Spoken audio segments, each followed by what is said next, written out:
Thank you, Mr. Chairman. I want to follow up on the point that Senator Reid made. Each of you testified that the cost over and above the current budget to modernize the military and to get us to a place where we should be, and we all agree around this table that we should be, is around $1 trillion or something over $1 trillion. The senator used the word ironic. I use the word preposterous.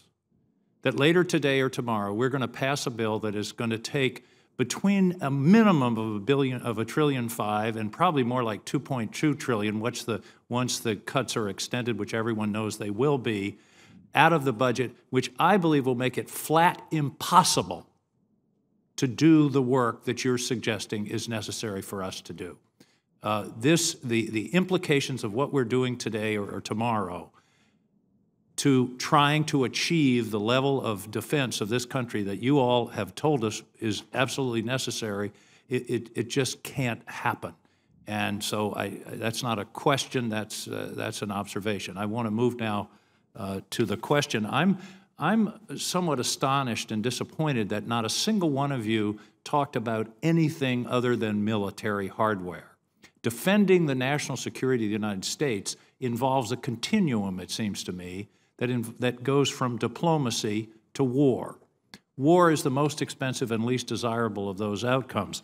I think of Afghanistan. Our success there will ultimately depend upon the success of the government in Afghanistan to gain the confidence of its people. In Iraq, the relationship between the government of Iraq and the Kurds and the Sunni population is going to determine whether Iraq ultimately is a successful state.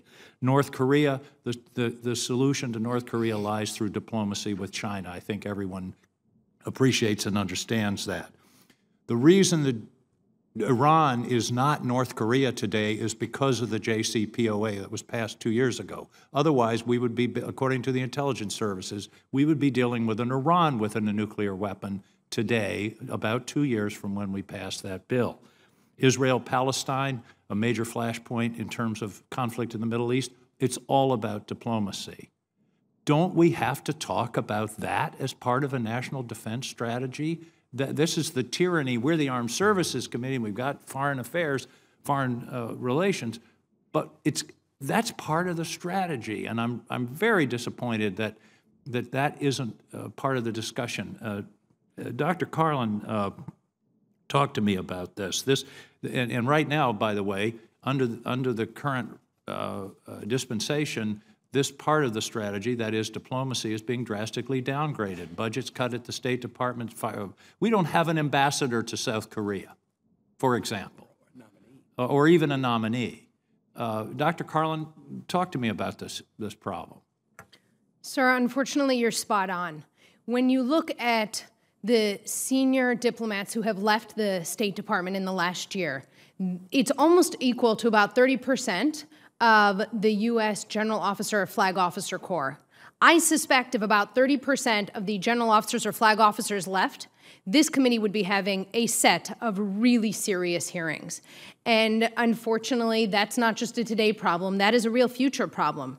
I also suspect if you ask most of us, as much as we want more money for defense, we would be delighted if that could go to the State Department. What will probably keep happening is that we'll see an increased neutering of the State Department and of diplomacy more broadly. And by the way, what's going on now with people leaving and being driven out, I understand it's already reflecting itself in people who are applying for the Foreign Service. Applications are down something like 30%. Indeed, I think it was actually about 50%.